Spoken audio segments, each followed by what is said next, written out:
सर्वोत्तम topper classes में आपका स्वागत है।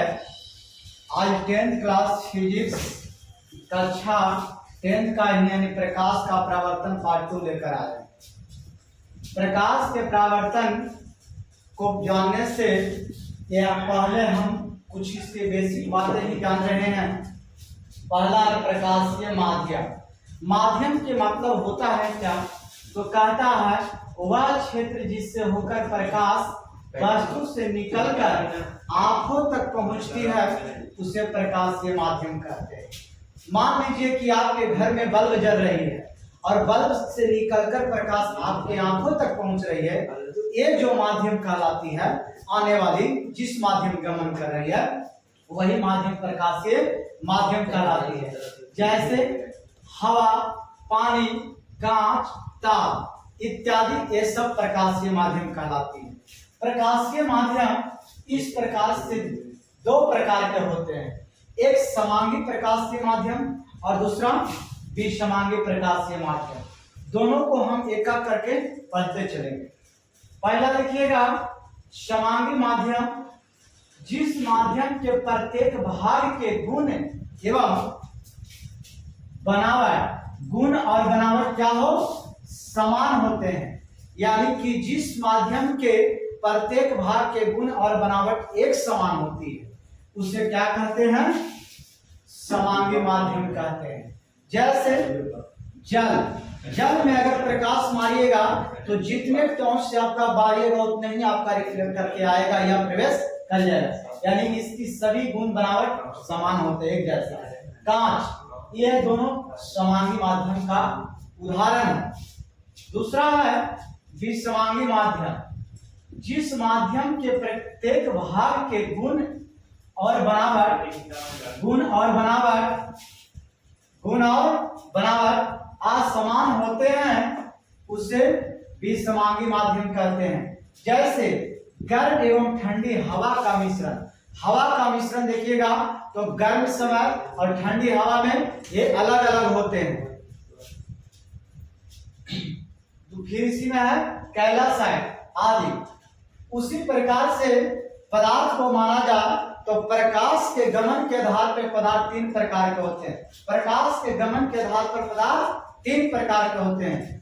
पदार्थ कहने का मतलब कि जिसमें प्रकाश पार कर या ना पार करे या अंशतः यानी कुछ मात्रा में पार करे उसको कहते हैं। तो देखिए प्रकाश के गमन के आधार पर पदार्थ 3 प्रकार के होते हैं। पहला पारदर्शी पदार्थ, दूसरा अपारदर्शी, तीसरा पारभासी, इसी को अल्प पारदर्शी कहते हैं। इसमें पहला पारदर्शी, नाम है कुछ पारदर्शी, नाम पारदर्शी का पारदर्शी। अब पारदर्शी है, नामे से पता लग रहा है कि पार कर जाएगा, नाम से ही पता लग रहा है कि पार कर जाएगा। तो देखिए जिन पदार्थों से प्रकाश आर पार हो जाती है उसे क्या कहते हैं? पारदर्शी पदार्थ कहते हैं। जैसे कांच में अगर टॉर्च मारिएगा तो पूरी तरह से क्या हो जाएगी? पार कर जाएगी। पानी, हवा, ये सब क्या है? पारदर्शी पदार्थ। नेक्स्ट देखिएगा अपारदर्शी, नाम है अपारदर्शी, माने नहीं पार करेगा प्रकाश। तो कहेंगे क्या कि जिस पदार्थ से प्रकाश आर पार नहीं होता है उसे क्या कहते हैं? अपारदर्शी पदार्थ कहते हैं। जैसे पत्थर, ईंट, कुर्सी। मान लीजिए ये आपका व्हाइट बोर्ड है, इस पे प्रकाश मार रहे हैं तो क्या रिटर्न हो जा रहा है कि पार कर जा रहा है? पार नहीं करेगा। क्या आप जोड़ते हैं कि पार कर जाएगा? पार नहीं करेगा, समझे? तो पार नहीं करेगा तो क्या कहलाएगी? अपारदर्शी पदार्थ। जैसे दीवार है तो दीवार को भी लीजिए, आप घर में एक्सपेरिमेंट कर सकते हैं, टॉर्च मारिएगा उस साइड नहीं पार होगा, ये क्या कहलाएगी? अपारदर्शी पदार्थ। कुर्सी, टेबल, बेंच, किमाड़ी, ये सब अपारदर्शी पदार्थ में आते हैं। समझ गए? तो आगे देखिए तीसरा है पारभासी, या इसी को कहीं कहीं लिखे आप अल्प पारदर्शी बोलते हैं। अल्प के मतलब होता है थोड़ा थोड़ा, अब पारदर्शी मैंने थोड़ा पार करेगी, थोड़ा पार करेगी। तो देखिए जिन पदार्थों से प्रकाश अल्प मात्रा में बाहर निकलता है उसे पारभासी पदार्थ कहते हैं, पारभासी पदार्थ कहते हैं। जैसे तेल लगा कागज, कागज ऐसे देखिएगा तो नहीं लौकेगा, जब तेल लगा दीजिएगा ना, तेल लगा दीजिएगा ना तो लौके लगेगा, तो लौकेगा तो हल्का हल्का लौकेगा, पूरा नहीं लौकेगा। इसी को क्या कहते हैं, अल्पपारदर्शी पदार्थ। जैसे कांच, कांच में स्टार्टिंग में है तो पूरा प्लेन है तो खूब लौकेगा, लेकिन जब उसको घिस जाएगा ना, किसी तरह से रेशा पड़ जाएगा ना, तो अल्प मात्रा में लौकेगा, यानी अल्प मात्रा में इससे प्रकाश पार हो रही है, तो इसी को क्या कहते हैं, अल्पपारदर्शी पदार्थ। तो यहाँ तक समझ में आई कि नहीं, यहाँ तक आ गया है, कमेंट करके बताइएगा यहाँ तक आया है कि नहीं, बताइए। उसके बाद देखिए एक और इसमें है छाया, बहुत सुंदर प्रश्न है। छाया क्या है, तो छाया को इंग्लिश में शैडो कहते हैं। क्या, शैडो, क्या कहेंगे, शैडो कहते हैं। तो सुनिएगा, कहता है कि छाया कब बनती है, तो जब कोई प्रकाश सामने से आ रही है और वहां पे बताइए आप खड़ा हो जाइएगा या कोई वस्तु अपारदर्शी खड़ा करती है, उस साइड लौकेगा, उस साइड नहीं लौकेगा, नहीं लौकेगा तो उन्हें अंधेरा ना हो जाएगा। अंधेरा क्षेत्र जो बनेगा वही क्षेत्र को क्या कहते हैं, छाया कहते हैं, वही क्षेत्र को छाया कहते हैं। तो यहाँ देखिए आपको एकदम शब्द में लिख के एकदम समझा दिए, क्या समझाया देखिएगा। देखिए, प्रकाश के गमन पथ पर जब कोई अपारदर्शी वस्तु रखती है, अपारदर्शी मतलब प्रकाश उसे पार नहीं करेगा, अपारदर्शी वस्तु रख दिया जाए तो प्रकाश उसे नहीं पार कर पाती है। देखिए, प्रकाश उसे नहीं पार कर पाती है, इसलिए वह अंधेरा क्षेत्र बन जाता है, जिसे क्या कहते हैं, छाया कहते हैं। माने वही अंधेरी क्षेत्र को क्या कहेंगे, छाया कहेंगे। यहां तक समझ में आया आपको कि नहीं। छाया हम लोग पढ़ लिए थे कि छाया क्या है, छाया के बारे में जानकारी हो गया था। उसके बाद हम बहुत इंपॉर्टेंट यानी जो चैप्टर पढ़ रहे हैं उस चैप्टर का ही क्वेश्चन आया है कि प्रकाश का परावर्तन क्या है, इसके नियमों को लिखे। इतना लिखिएगा, हर 5 नंबर का क्वेश्चन पूछता है एक बोर्ड एग्जाम में कि प्रकाश का परावर्तन क्या है तथा इसके नियमों को व्याख्या करे या वर्णन करे। तो देखिए, प्रकाश कहता है कि जब प्रकाश का किरण किसी समतल सतह पर, मान लीजिए समतल सतह है, टॉर्च की प्रकाश इधर मारिएगा और इधर टकरा के लौट जाएगी, तो एक घटना प्रकाश का परावर्तन कहलाती है। यहाँ लिखे, जब प्रकाश का किरण किसी समतल सतह से टकराकर उसी माध्यम में लौट जाती है, प्रकाश के लौटने की यह घटना प्रकाश का क्या कहलाते हैं, परावर्तन। देखिएगा, एक आपका समतल सतह है और प्रकाश की किरण आ रही है और आकर टकरा के लौट गई, तो इस घटना को प्रकाश का क्या कहेंगे, परावर्तन कहते हैं।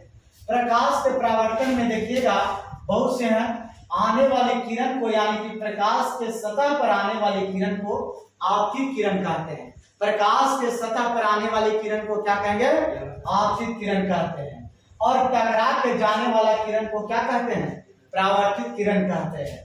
और यही आपका आपतित किरण और परावर्तित किरण के बीच मैथ में लंब बोलते हैं, लेकिन वही फिजिक्स में इसको क्या बोलेंगे, अभिलंब, यानी कि इसके बीच डाला गया लंब को क्या कहेंगे, अभिलंब। और अभिलंब जब होता है तो देखिए कोण यहाँ पे दो बनता है, वो आपतन कोण है, वो परावर्तन कोण। इसको डिफाइन कैसे करिएगा, आपतित किरण और अभिलंब के बीच बने कोण को क्या कहते हैं, आपतन कोण कहते हैं, जिसको आई से सूचित किए। आई से क्या सूचित किया पता है, आपतित किरण को इंसिडेंट रे बोलते हैं, क्योंकि आएगा किरण तब बताओ टकरा जाएगा, टकरा जाएगा तो क्या होगा, एक्सीडेंट होगा नहीं। आप लोग बताइए, एक्सीडेंट होगा कि नहीं होगा, तो एक्सीडेंट हो गया तो इसी को नाम धर दिया एक्सीडेंट। और ओकर बाद यहाँ से क्या करेगा, टकरा के तो जैसे करेगा, तो इसको कहते हैं रिफ्लेक्टेड रे बोलते हैं इंग्लिश में। और देखिए, अभिलंब और आपतित किरण के बीच बने कोण को आपतन कोण, फिर परावर्तित किरण और अभिलंब के बीच बने कोण को परावर्तन कोण कहते हैं। और यहाँ पे एगो होता है आपतन बिंदु। तो देखिए, आपतित किरण और परावर्तित किरण और ये अभिलंब जिस तल में होगा ना, वहां पे आपका इसको आपतन बिंदु कहते हैं। लेकिन देखिए, प्रकाश के परावर्तन के कितने नियम होते हैं, 2 नियम होते हैं। पहला नियम कहता है कि आपतित किरण माने इस किरण और परावर्तित किरण मतलब एक किरण तथा आपतन बिंदु मतलब ये बिंदु को आपतन बोलते हैं, पर डाला गया अभिलंब तीनों एक ही तल में होते हैं। देखिए यहाँ पे देखिएगा, यहाँ पे तीनों एक ही तल में है कि नहीं है। ये का पहला नियम होता है आपतित किरण, परावर्तित किरण और अभिलंब तीनों एक ही तल में होते हैं। दूसरा नियम कहता है आपतन कोण परावर्तन कोण के बराबर होते हैं। माने ए कोण, ए वाली ए और ए कोण दोनों आपस में क्या होते हैं, बराबर होते हैं। हम लिखे हैं आपतन कोण परावर्तन कोण के बराबर होते हैं अर्थात कोण आई बराबर कोण आर। उसके बाद प्रकाश के परावर्तन के कुछ पदों के रूप में महत्वपूर्ण परिभाषाएं हैं, जो आपतित किरण क्या है, परावर्तित किरण क्या है, अभिलंब, ऐसे हम इसमें समझाएं, लेकिन इसको अलग अलग करके हम लोग पढ़ेंगे। इसमें देखिए पहला कहा आपतित किरण इंसिडेंट रे क्या है, जो किरण दर्पण के सतह पर पड़ती है, यानी देखिए ये आ रही है दर्पण पर पड़ रही है, दर्पण है, दर्पण समतल सतह हो रहा है, तो कह रहा है कि जो किरण दर्पण के सतह पर पड़ती है उसे आपतित किरण कहते हैं, उसे आपतित किरण कहते हैं। क्या बोलेंगे, आपतित किरण कहते हैं। परावर्तन में परावर्तित किरण, परावर्तित किरण देखिए परावर्तित किरण किसे कहते हैं, तो परावर्तित किरण कहता है कि जो किरण दर्पण के परावर्तक सतह से टकराकर वापस लौट जाती है परावर्तित किरण कहलाती है। ये देखिए ये आपका परावर्तक सतह हुआ, ये वाला और यहाँ से ही किरण गई है, समझे, और यहाँ से ही लौट गई, तो यह ना किरण लौटा जी, ये वाला परावर्तित किरण कहलाता है। यानी प्रकाश के परावर्तक सतह से टकराकर लौटने वाली किरण को क्या कहते हैं, प्रकाश का परावर्तित किरण कहते हैं। आगे है आपतन बिंदु, ये आपतन बिंदु है, आपतन बिंदु। आपतन बिंदु क्या है, तो यहाँ लिखा हुआ है कि दर्पण की सतह पर स्थित वह बिंदु जहां पर आपतित किरण पड़ती है। देखिए ये आपतित किरण है और यहाँ पे आकर मिल गया, तो इसी बिंदु पर यहाँ पे आपतित किरण आकर पड़ती है या मिलती है, उस बिंदु को क्या कहते हैं, आपतन बिंदु कहते हैं।